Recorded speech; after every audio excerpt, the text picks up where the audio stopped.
depois, certo? Vamos começar agora a gravar. Pessoal, a aula de hoje, qual é a ideia? São duas aulinhas, essa aula que vocês estão vendo aí, chamada Políticas e Programas de Educação, uma aula extremamente curta, tem 7 slides, e a outra que vamos abordar é o chamado aproveitamento integral de alimentos. Eu já coloquei dentro do meu coração que eu acho que não vamos conseguir mais fazer presencial esse semestre. Não sei, tomara que eu esteja errada, mas eu acho, sinceramente, que a gente vai avançar junho nesse esquema de trabalho. Que pena, mas ao mesmo tempo, se isso é necessário, vamos fazer. Então, eu já estou me preparando para dar todo o conteúdo que eu quero dar assim, né? Nesse formato. A gente fica assim ensaiando, achando, não, quando for no presencial eu vou fazer isso, quando for no presencial eu vou fazer tal atividade. Não sei se for conseguir, né? Então, eu trouxe duas aulinhas curtas para fazer elas hoje, pensando que talvez a gente não consiga fazer presencial. Queridos, vamos lá. Vamos falar de políticas e programas de educação alimentar e nutricional. Eu comentei com vocês sobre o marco referencial de políticas públicas para a educação alimentar. Eu comentei, é um documento, é uma publicação do governo que orienta, portanto, por isso se chama marco referencial, que orienta a nossa prática em educação alimentar. Não só a nossa prática como nutricionistas. É um material que pode e deve ser usado por vários profissionais da área de alimentos. Então, eu sempre digo a vocês, nós não podemos fazer educação alimentar sozinhos, não dá. Nós não atingimos sucesso se a gente estiver sozinho nessa. Nós temos que contar com a mãe, com a avó, com a preparadora de alimentos, com a cantineira, com a copeira, com a que serve no hospital, com todo mundo que tem contato com o alimento, com o paciente, com o cliente, com criança, para nos ajudar no processo educativo. Então, esse documento, o Marco de Referência em Educação Alimentar, é uma publicação do Ministério da Saúde, eu já mostrei ela para vocês, acho que já mandei por e-mail, me corrija se eu estiver errada, que tem como objetivo nortear nossas práticas de trabalho nos mais diferentes ambientes. Então, é na escola, mas é no posto de saúde, mas é no hospital, é no asilo, é na creche, é no presídio, é no refeitório, é na cozinha UAN, entende? Nos mais diversos ambientes e cenários onde podemos fazer educação nutricional. Então, esse documento, se eu não mandei para vocês por e-mail, eu mando, é hoje um documento norteador legal, importante. Ele faz parte dessa política pública, desses programas desenvolvidos. Essa atividade que eu pedi para vocês sobre hortas domésticas, eu quero que vocês tragam dúvidas sobre isso, quem tiver. A ideia é realmente, gente, você sair da caixinha, né? Sair da casinha, de pensar onde é que pode ser feito horta doméstica em muitos lugares, né? E esse é um campo de educação alimentar. Talvez você não entenda ainda a dimensão do quanto plantar, colher, ensinar pessoas a plantar e colher, ou aprender, entrar nesse ambiente. Eu tenho certeza que você conhece pessoas em volta de você que sabem plantar. Você talvez não saiba, é alguém da cidade, de uma geração mais jovem, mas perto de você tem gente que tem uma horta de couve em casa, que tem um canteiro de temperos, que tem alguma coisa, essa pessoa pode te ensinar. E você aceitar o quanto as hortas domésticas são potentes instrumentos de educação alimentar e nutricional. Essa horta pode ser em garrafa PET, essa horta pode ser um jardim vertical num muro, você não precisa ter espaço. Por isso eu digo, amplie teus horizontes. Pode ser uma caixa plástica com terra preta dentro e sem você, mesmo que você tenha tudo calçamento em casa, pode ser. Mesmo que você mora num apartamento e tenha um espaço de insolação mínimo. Mesmo que você mora num condomínio e tem uma área comum lá embaixo, você vai plantar e eventualmente os outros vão roubar tuas mudas, vai acontecer. Pode acontecer. Acontece isso muito em condomínio.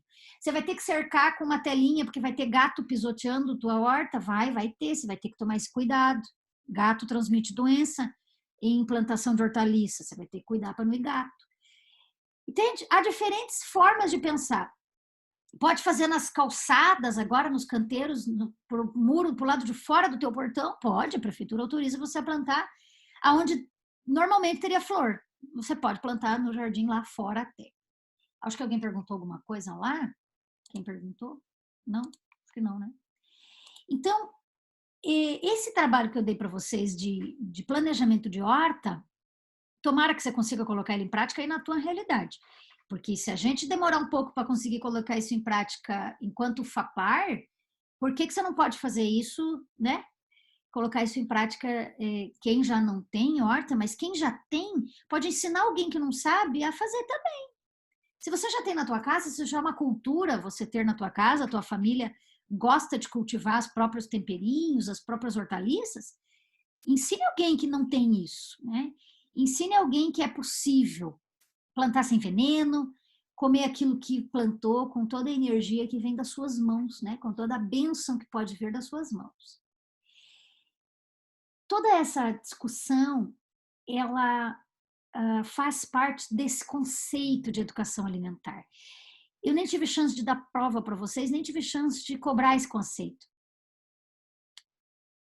Educação alimentar e nutricional é um campo de conhecimento transdisciplinar, de uma prática contínua, de uma prática permanente, de uma prática multiprofissional, não é só você que faz, que tem como objetivo promover a autonomia. Eu quero que o indivíduo não precise de mim para se alimentar adequadamente. Não quero. Eu quero talvez ensinar uma vez, orientar por uma prática mais sadia, mas que ele leve isso adiante, seja autônomo em suas escolhas. Eu costumo falar no consultório, inclusive esse período da pandemia, eu tenho recebido os pacientes mais doidos do universo, é nesse período. Eu estou atendendo normal no consultório, porque aqui em São José dos Pinhais a coisa é muito tranquila aqui quanto ao vírus, não tem nenhum óbito, né? Nada. Tem pouquíssimos casos na cidade. Então, eu estou atendendo, mas os pacientes quase não vão na consulta, faltam muito.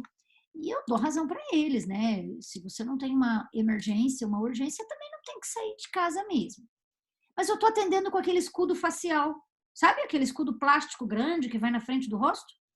Então, eu não atendo só de máscara, não. Eu atendo de escudo facial e estou atendendo no consultório, está dando tudo muito certo. Eu não faço medidas cutâneas, né? Aquelas aulas práticas de avaliação nutricional, não faço. Dobro as pregas, né? A medição de gordura corporal pegando no paciente, não faço nesse período.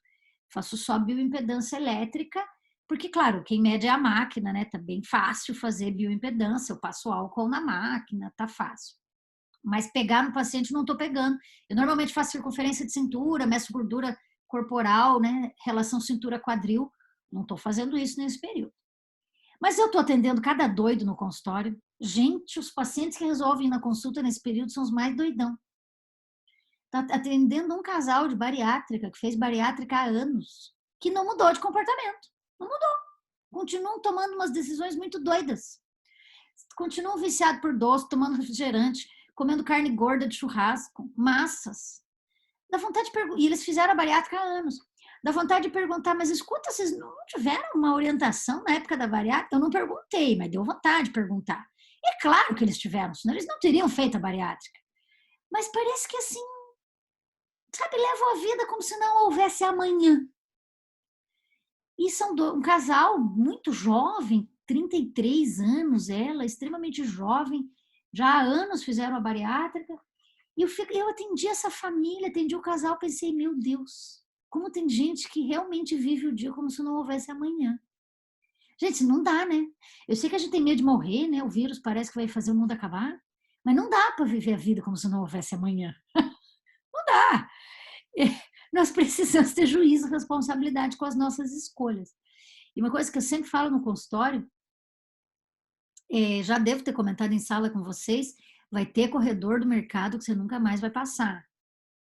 Nunca mais, gente.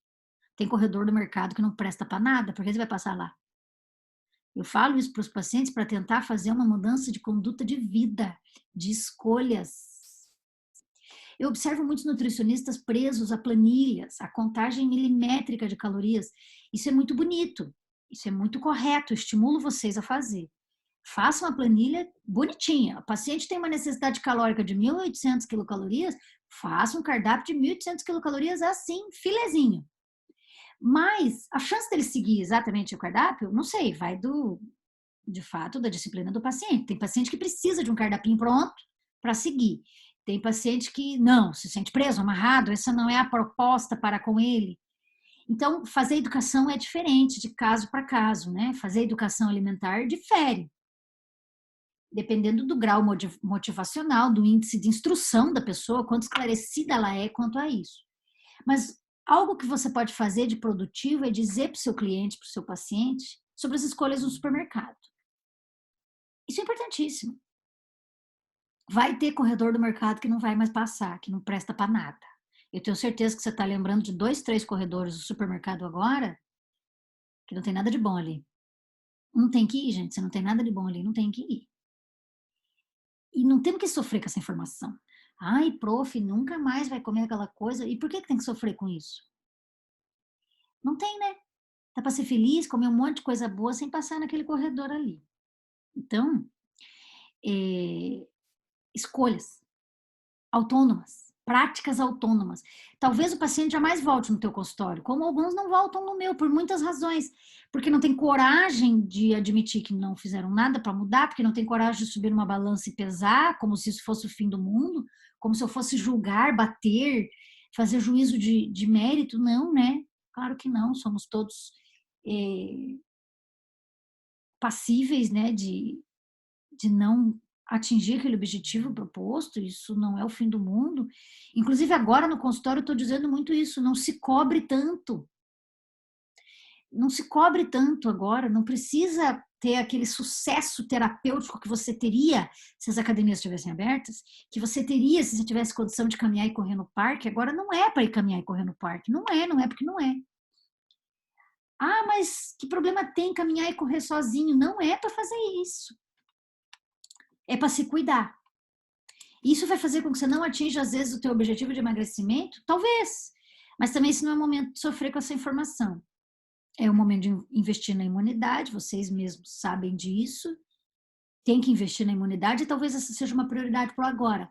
Então, eu nunca prescrevi tanto própolis quanto agora. Tanta vitamina C, tanto gengibre, nunca prescrevi tanto. Suco verde, quanto eu estou fazendo agora. Para, de fato, estimular esse investimento na imunidade. Ninguém pode ficar doente agora, não, ninguém fica doente agora. Vamos tentar passar por esse período de forma saudável, simplesmente saudável. Então, o conceito de educação alimentar vai nisso, autônomo.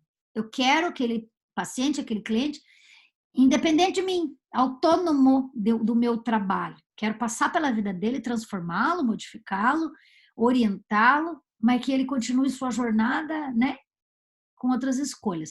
A prática de educação alimentar e nutricional deve trazer estas abordagens ativas e não receitinhas prontas.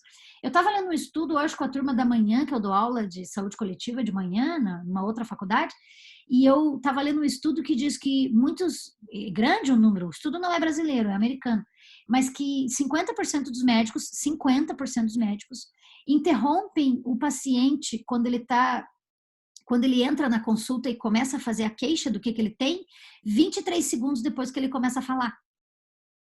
Sério? O estudo não é recente, é antigo. 2006, 2007, não é novo o estudo.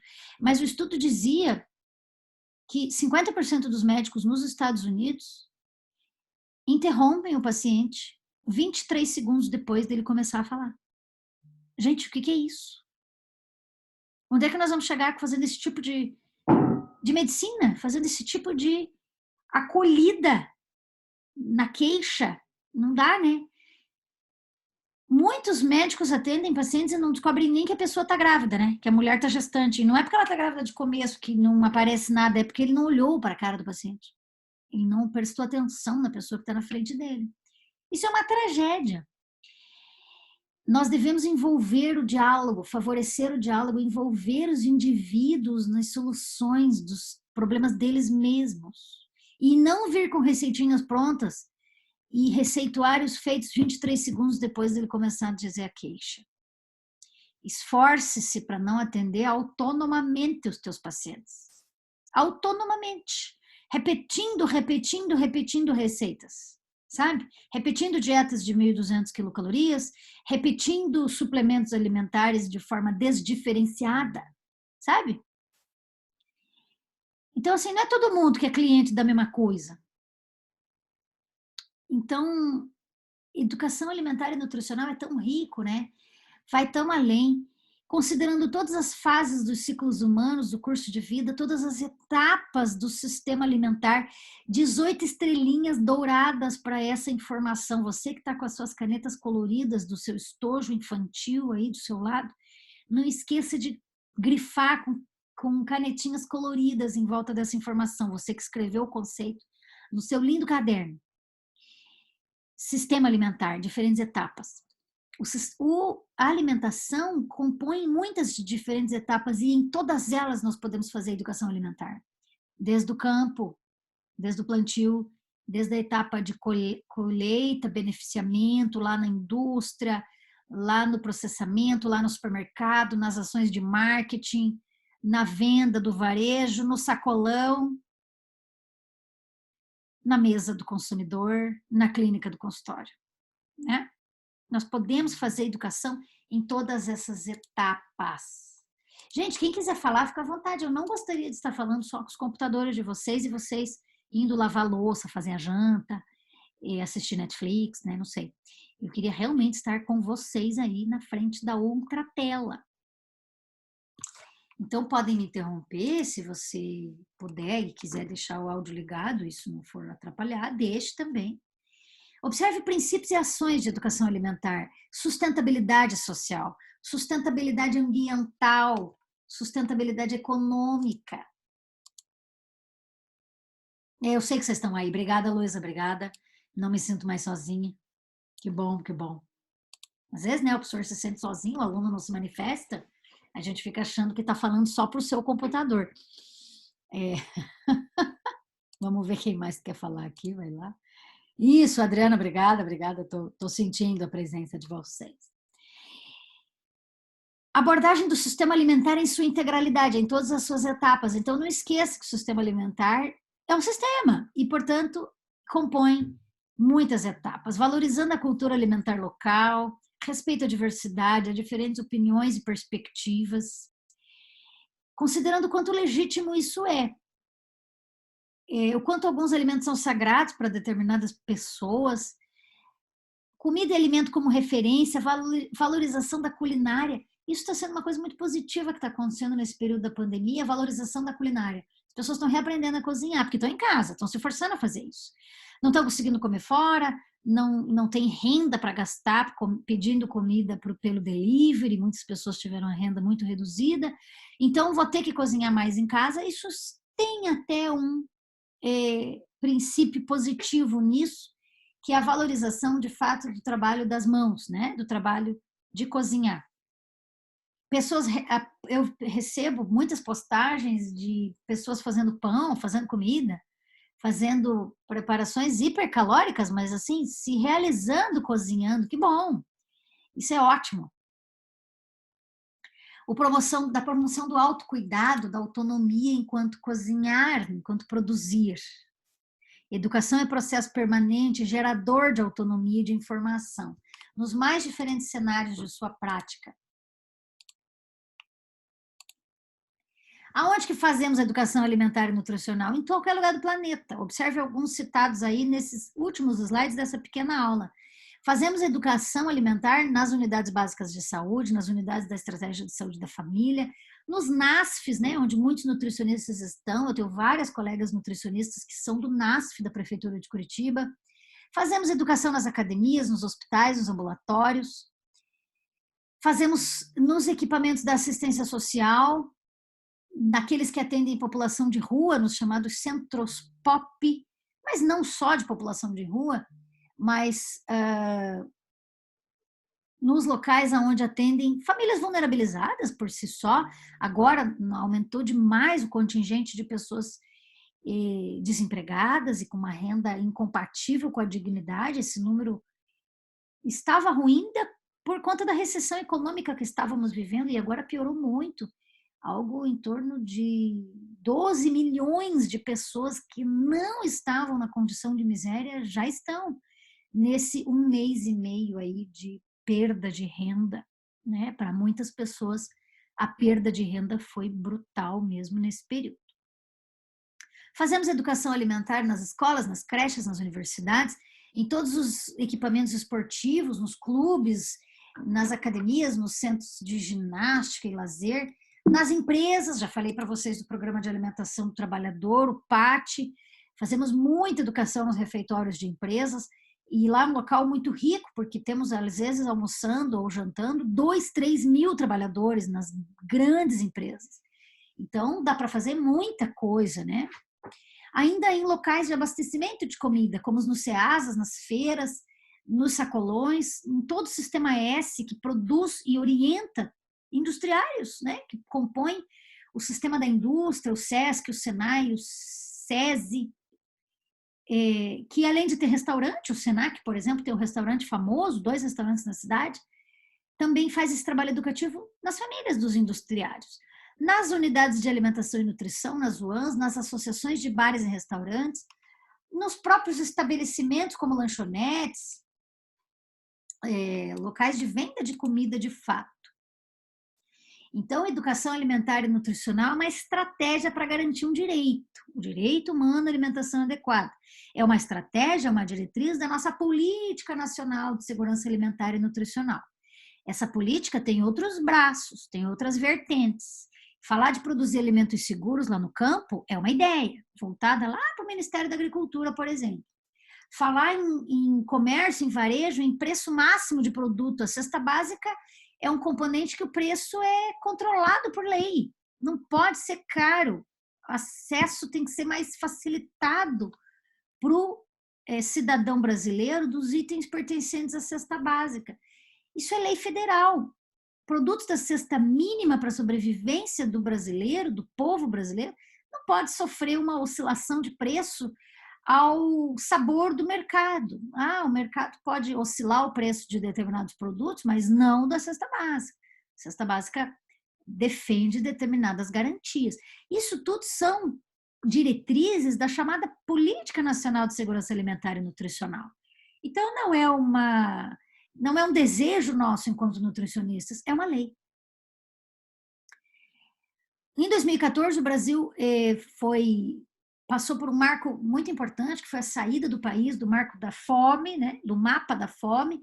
Foi uma época muito legal. Nós não conseguimos sustentar por muito tempo, depois já veio uma forte recessão econômica que devolveu o Brasil para dentro do mapa da fome, segundo as Nações Unidas, a FAO, né, o Escritório para o Combate à Fome das Nações Unidas, mas lá em 2014 nós atingimos um patamar nunca antes atingido no país, que era a saída do Brasil do mapa da fome. O que isso quer dizer? Que zerou a fome no Brasil? Não, não zerou, mas ela encontrava-se tão localizada em pequenos grupamentos populacionais que ela pode ser considerada combatida. Para um país aí de quase 200 milhões de habitantes, era em torno de 3 milhões de pessoas ainda com dificuldades para comer. No universo de 200 milhões, falar em somente 3 milhões era algo inédito, né? Não é exatamente bom, mas era algo inédito. E esse número ainda nem é muito certeiro, né? Nós não temos muita certeza por conta de regiões limítrofes que temos com outros países, com a divisão lá, com a fronteira com a Venezuela, onde a situação, a crise política lá está grave já há quase 10 anos, que tem uma grande crise política lá. Então, talvez a gente estaria ainda melhor se não fosse essa situação. Agora, claro, infelizmente nós voltamos para o mapa da fome, mas foi uma grande vitória que tivemos em 2014. Então, não dá para falar de programas de educação alimentar sem citar esse componente histórico que foi importante lá naquela época. Nós saímos naquele momento do mapa da fome por conta do nosso trabalho enquanto educadores em alimentação e nutrição e uma série de outros programas que nos ajudaram. Estão conseguindo ver esse slide agora? Sim? Sim? Sim! Sim. Sim. Estão vendo o slide do aproveitamento integral? Sim, obrigada, obrigada, obrigada, obrigada. Então vamos lá, queridos. Aproveitamento integral, é isso mesmo que vocês leram. Falar de aproveitamento integral é fazer educação alimentar? Não há dúvida. Gente, eu quero abrir um debate, peço que vocês até liguem o microfone e participem do debate comigo.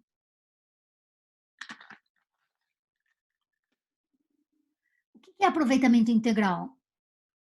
É aproveitar todas as partes do alimento, porque de fato há muitas partes saudáveis, nutritivas, que não são aproveitadas no alimento? Sim.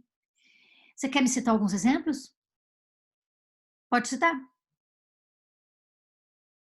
O que a gente não come do alimento que a gente podia comer, devia comer, e não come e podia ser aproveitado? Casca do abacaxi. Casca do Eu abacaxi. faço chá. Ótimo exemplo. Muito bem, mais algum? O talo do brócolis. Isso, aquele talo mais grosso. De Eu nunca fato, usei podia ser pra aproveitado. nada. O que mais? Casca da banana, eu nunca usei pra nada. Então, casca da banana dá para fazer massa de bolo. E tem gente que usa só a casca e nem usa a banana. Eu costumo dizer, gente, mas pode usar a banana, viu? Não é para usar só a casca. Eu já fiz bolo com a casca da laranja também. Isso também, ela fica cheirosíssima, né? O bolo de laranja fica cheirosíssimo. E eu conto uma coisa para vocês que acho que vai deixar vocês louca. A laranja, a casca dela emagrece, ajuda a emagrecer. Pronto. Agora todo mundo vai fazer bolo de casca de laranja. Sim, a casca de laranja, ela é uma fibra que gera bastante, como é que a gente chama? Plenitude gástrica. A gente se sente satisfeito com a fibra, sabe? Aquela sensação de satisfação, de que o estômago está preenchido, que está satisfeito. A casca de laranja tem muito esse processo. Então, ela é utilizada em muitos remédios, fibras, né? Auxiliares no emagrecimento. Professora, Não adianta comer casca de laranja e comer um caminhão de comida e achar que vai emagrecer. Não, não vai. Porém, a casca de laranja tem este uso porque ela realmente dá uma sensação de satisfação, preenchido, estou bem alimentado. E como ela é de baixíssima caloria, porque é praticamente virado em fibra insolúvel e inorgânica, portanto, vai embora pelas fezes e nós não conseguimos absorver, ela é muito boa para quem quer emagrecer. Quem queria falar que eu não deixei? Ah, receita no final da aula. Tá bom, mas na verdade tem um monte de receita. O esquema é aproveitar a casca da laranja, fazer um bolinho light, né? Bolinho fit, e evitar comer tanta comida no lugar, né? Come esse e não come outras fontes calóricas e utiliza a casca da laranja como adjuvante no tratamento para a perda de peso. Quem ia falar alguma coisa que eu não deixei aí? Alguém ia falar alguma coisa. Isso, casca de mamão, espetáculo, casca de mamão. Rafaela está comentando aqui. Sim, não só bolo, como doce, né, gente, de mamão. Espetáculo, doce de mamão. Com açúcar, sim, né? Mas fica um doce muito bom. Enfim, outras ideias, né? Ah, as folhas da beterraba são bastante nutritivas, sim. As ramas da cenoura, tem gente que nunca viu o talo da cenoura. As ramas da cenoura são verdes, lindas, como se fosse salsinha, como se fosse um pé de cedro, coisa mais linda. E a gente pode fazer farofas nutritivas com ela, juntamente com farinha de milho ou de mandioca. Pode colocar ovos cozidos, pode picar azeitonas, pode colocar PTS para quem é fã de soja. Fica uma farofa proteica, vegana para quem é fã da proposta. Dá para fazer muita coisa boa. E tem gente que nunca nem viu o talo da cenoura, só compra a cenoura já sem o talo, né? Sem a rama, não sabe nem que cor tem, né? Só viu artificial, assim, na propaganda do Coelhinho da Páscoa. Sim, falar de aproveitamento de alimentos é falar do aproveitamento integral, essa é a ideia. Mas, queridos, uma coisa que eu peço que vocês sempre pensem ao abordar esse assunto com os teus pacientes, com os teus clientes, é que muitas pessoas encaram essa informação como comer o resto, sabe? Comer o resto que outras pessoas não querem. Acho que eu já até toquei nesse assunto em sala de aula, mas não sei se tinha dado a aula ao vivo e a cores sobre isso. Se temos que esperar que seja para colher a semente boa que lançamos hoje no solo da vida. Se for para semear, então que seja para produzir milhões de sorrisos, de solidariedade e de amizade. Comer é um ato sagrado para todos nós, para o rico, para o pobre, para a classe média, para todos. Então, aproveitamento integral dos alimentos é algo que deve fazer parte da nossa vida. Nós temos que estimular pessoas a a prepararem a folha do brócolis. Mas tem gente que nem vê a folha do brócolis, que já compra o brócolis só na flor dele e nem sabe que em volta tem um monte de folha verde tão nutritiva quanto a couve, que dava para fazer suco verde com ela, que dá para fazer torta salgada com ela, e que nem por isso isso é comida de porco, nem por isso é comida de bicho, comida de gado, não é. Nossa, que vergonha. Jogo tudo fora. Não há necessidade, não tenha vergonha, primeiro não tenha vergonha. Mas pense que está faltando fibra na vida da gente e a gente está jogando fibra fora. E está faltando fibra na vida da gente, isso eu posso te provar. Todos nós, no século XXI, todos, não comemos fibras na quantidade que deveríamos. Por quê? Porque comemos outros alimentos já tão beneficiados, como pães, outros preparos prontos, que não valorizamos as fibras da dieta. Então, fica faltando fibra na nossa alimentação. E a gente joga daí talo de brócolis fora, né? Eu faço isso também. Às vezes por falta de tempo, né? A gente quer preparar rapidamente e para cumprir a missão ali, né? De preparar, de cozinhar, eu também jogo fora, admito. Eu também não aproveito a casca da banana, jogo fora. Mas você tem que ter crítica do processo. De vez em quando, pare e pense. Vamos aproveitar isso aqui. Na tua fala, na tua orientação, também oriente, porque se você não falar, ele não vai ficar sabendo. Se você não falar, não estimular, teus pacientes, teus clientes também não vão ficar sabendo que dá para aproveitar. Mas tome muito cuidado e faça com muito carinho ao orientar, porque algumas pessoas, sim, encaram a ideia como resto. Se os outros não comem essa fibra, essa casca, essa folha, por que é que eu vou comer? Entende? Então, muito cuidado e carinho ao abordar o assunto. Outra vez, o conceito de segurança alimentar na realização do direito ao acesso regular e permanente de alimentos de qualidade, em quantidade suficiente, sem comprometer o acesso a outras necessidades essenciais. Gente, comer não pode impedir você de comprar outras coisas. Mas comer é uma grande prioridade, deve ser um direito garantido. Mas você não pode ter que escolher entre consumir alimentos saudáveis e pagar o aluguel. Não, né? Você tem que ter garantidos ambos os direitos. A nutrição brasileira, ela apresenta um aproveitamento muito insuficiente de nossa comida, transformando o Brasil no campeão mundial de desperdício. Sim, nós somos os campeões mundiais de desperdício. Isso é um título muito triste de ter.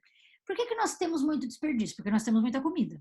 Porque nós temos muitas áreas agriculturáveis, áreas aráveis. Países pequenininhos desperdiçam menos, claro. Nós e o México, especialmente o Brasil e o México, que são dois países tipicamente tropicais, plantam muito, produzem comida para si e para os outros e também desperdiçam muito. Há relatórios que dizem que quase que 40% da soja plantada, por exemplo, em todo o interior do Paraná e descarregada no porto de Paranaguá, é desperdiçada. Quem já andou atrás de um caminhão na estrada já ficou levando sementinha de soja no para-brisa? Imagina todas aquelas sementinhas ali sendo desperdiçadas, aqueles grãos de soja, desde lá da divisa com o Mato Grosso do Sul até Paranaguá. Ou, mais além, às vezes elas são exportadas em Santos, mas foram colhidas em Paranavaí. E de Paranavaí a Santos nós estamos falando de quantos milhares de quilômetros? E derrubando soja pela estrada. Então, muito do que é produzido no Brasil, seja a soja para a produção de óleo de soja ou para alimentação animal, para a criação e a pecuária, muito do que é plantado no Brasil é desperdiçado. Eu estou dando o exemplo da soja, que é o nossa principal commodity, nosso principal produto agriculturável, mas poderíamos estar falando de milho, de algodão, poderíamos estar falando de hortaliças, de tudo que é desperdiçado por alguma razão, seja pela logística, pelo transporte, pelas intempéries do tempo. Quando chove pedra, né? Perde toda a plantação aí nas regiões típicas de hortaliças, Colombo, Almirante Tamandaré, São José, Araucária. Quando dá chuva de pedra, perde todas as plantações. São desperdícios também, claro. Mas também no prato da comida do brasileiro. Quem já foi em hotéis elegantes já viu a quantidade, o desbunde de desperdício que acontece nos buffets, nas redes hoteleiras. Quem já foi em cruzeiro viu que a alimentação é 24 horas rolando naqueles barcos, naqueles navios de cruzeiro, com desperdício, um desbunde de desperdício de comida, que dá até pânico de ver quantidade de comida que é jogado fora em hotéis, em cruzeiros pelo mundo, é uma quantidade imensa, e o Brasil é campeão nisso. Estima-se que das quase 50 milhões de toneladas que é produzido de comida no Brasil, 26 milhões de toneladas sejam jogadas fora e não chega no prato de ninguém. E a gente tem pessoas passando fome, veja que descabimento, né? Então, o desperdício é algo que tem que ser discutido. Há pessoas especializadas em desperdício de comida, há nutricionistas, biólogos especializados. Nós, nutricionistas, temos que nos envolver nisso.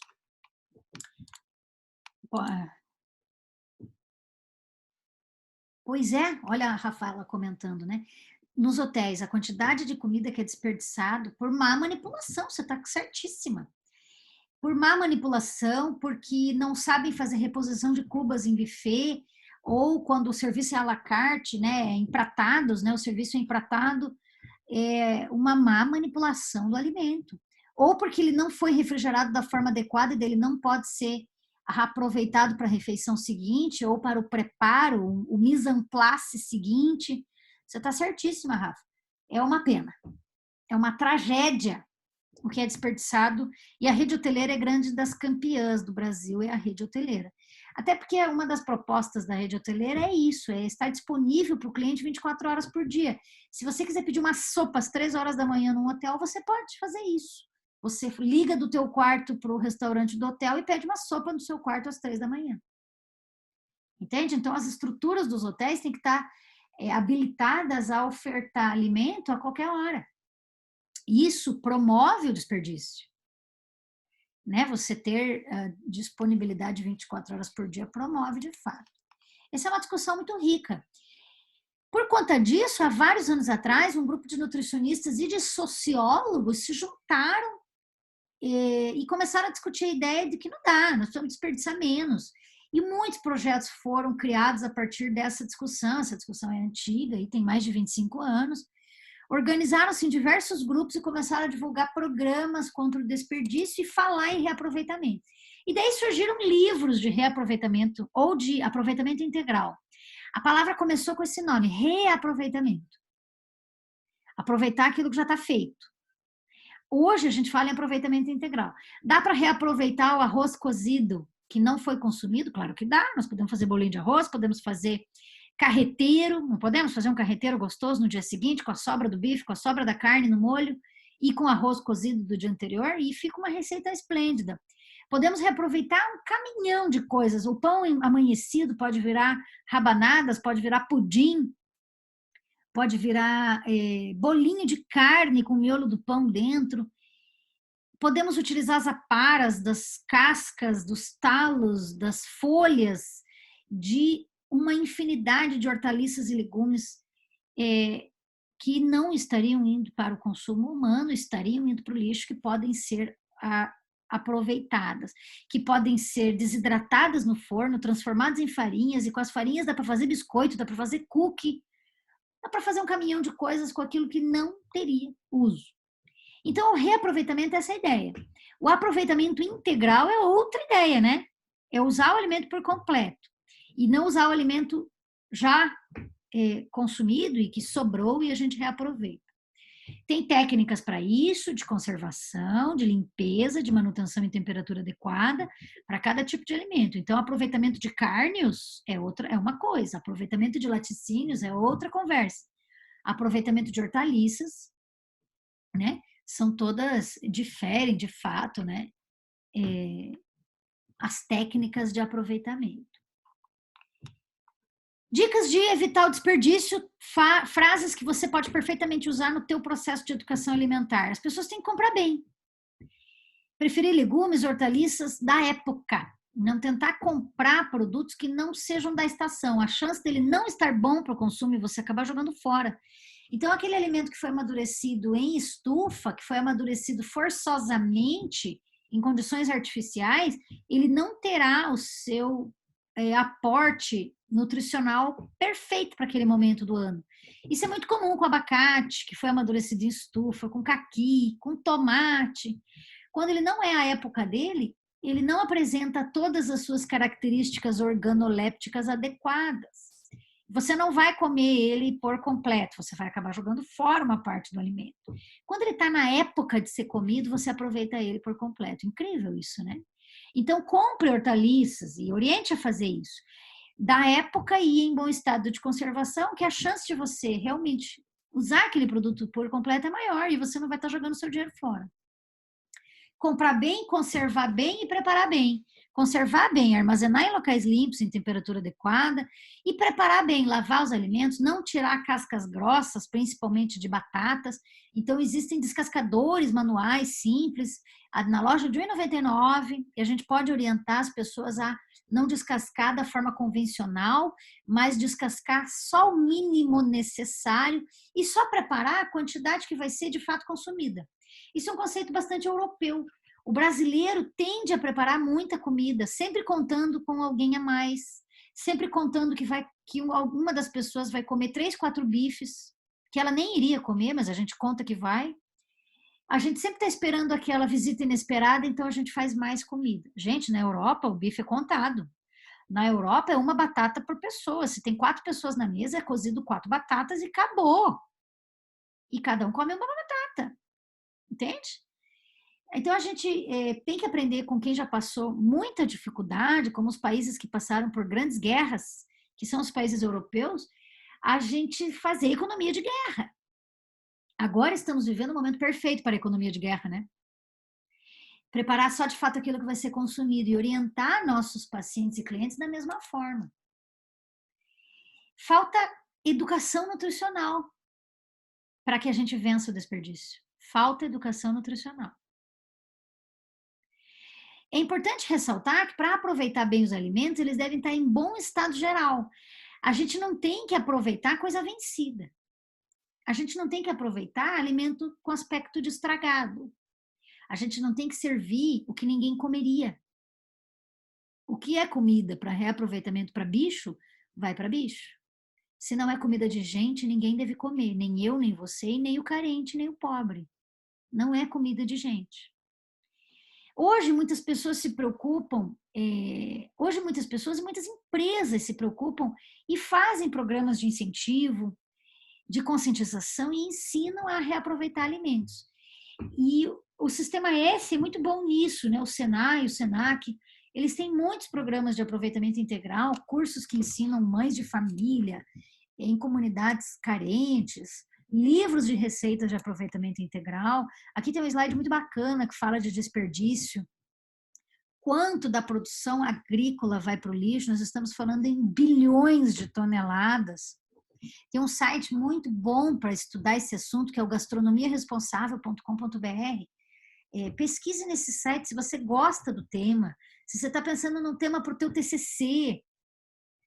Vamos falar de desperdício, vamos falar de lixo, vamos falar de comida que vai para o lixo que não tinha que ir. Prevê-se que em torno de 1/3 do que se produz de comida, gente, comida, não está sendo comida de ninguém, está indo para o lixo. Olha quem é o perfil do grande desperdiçador, do grande consumidor que desperdiça. Ele compra em excesso por impulso, muitas vezes nós somos assim. Eu, quando eu vou no Gula e tem iogurte barato, eu compro uns 15 iogurtes, né? Compramos por impulso. Será que vamos comer todos aqueles iogurtes? Que iogurtes que custariam 7, 8 reais, ali no Gula tá baratinho, tá 3 por 5. Será que eu vou comer tudo aquilo ali? Queijo, que tá muito mais barato do que no mercado, a gente compra em grande quantidade e daí não consome. O grande desperdiçador prepara a comida em excesso e faz má gestão das sobras, armazena de forma inapropriada, não congela a comida que não vai ser consumida nas próximas 48 horas. Se você guardou na geladeira e não vai consumir nas próximas 48 horas, não guarde na geladeira, congele. Não tenha medo de congelar o Tupperware. Congele, porque você vai conseguir aproveitar melhor depois. Aqui o que dá para ser aproveitado é um caminhão de coisas, de sobras, de aparas, tanto de carne assada. O que a carne assada pode virar? Pode virar croquete, pode virar omelete. pode virar torta, pode virar recheio. O site que eu falei, vou repetir para quem precisa, está lá escrito nesse slide, ó, gastronomiaresponsável.com.br. Está aqui nesse slide que eu estou mostrando na tela, gastronomiaresponsável.com.br. Quem está pensando num tema de TCC, esse é um tema delicioso para estudar. Ele envolve educação alimentar, ele envolve técnicas da indústria de processamento e beneficiamento, se você quiser abordar o tema. Se você é fã das disciplinas da básica, lá dos primeiros períodos, que envolve os nutrientes que compõem cada alimento, lá de composição de alimentos, é um tema muito legal. O que dá para aproveitar? Arroz, dá para fazer bolinho, dá para fazer panqueca, dá para fazer purê. E carne, dá para fazer no molho, dá para fazer sopa, dá para fazer croquete. E feijão, dá para fazer tutu, dá para fazer o feijão tropeiro, dá para fazer o virado de feijão. Fruta madura, dá para fazer doce de fruta, bolo de fruta, suco de fruta, vitamina de fruta. O leite estragado, gente, leite talhado não precisa ser jogado fora, dá para fazer polenta com leite. Dá para fazer doce de leite com leite talhado. Se você compra leite de saquinho e ele estragou, ele talhou, não tem que jogar fora. Leite talhado não é estragado, ele acidificou, separou a caseína do soro, separou as fases do leite, mas ele pode ser aproveitado. Procura lá no Google, receita, doce de leite com leite talhado. Às vezes é 1 litro de leite que está lá sem consumir, um saquinho inteiro, que pode ser aproveitado. Se você não vai aproveitar agora, guarda o saquinho de leite no freezer. Vai virar um bloco duro de leite lá. Quando você for usar, você descongela. Descongela em banho-maria, descongela na temperatura ambiente, mas não vai usar o leite agora, o saquinho de leite, põe ele no freezer. As famílias carentes fazem isso. Se elas ganham doação de leite e não vão usar agora, elas congelam o leite. Depois elas descongelam para servir. Mas não jogam fora alimento, ainda mais leite, que é um alimento tão caro, tão necessário, tão sadio.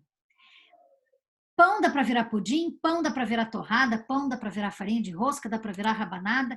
E tem um caminhão de ideias e de receitas que eu podia passar para vocês. Devemos trabalhar essa racionalidade com as pessoas em relação ao desperdício. A forma como os alimentos é preparado, olha lá que legal, os cursos de aproveitamento integral, e há várias parcerias e empresas que fazem isso, elas dependem de como o alimento foi preparado. Dependendo de como ele foi preparado, ele pode ser aproveitado.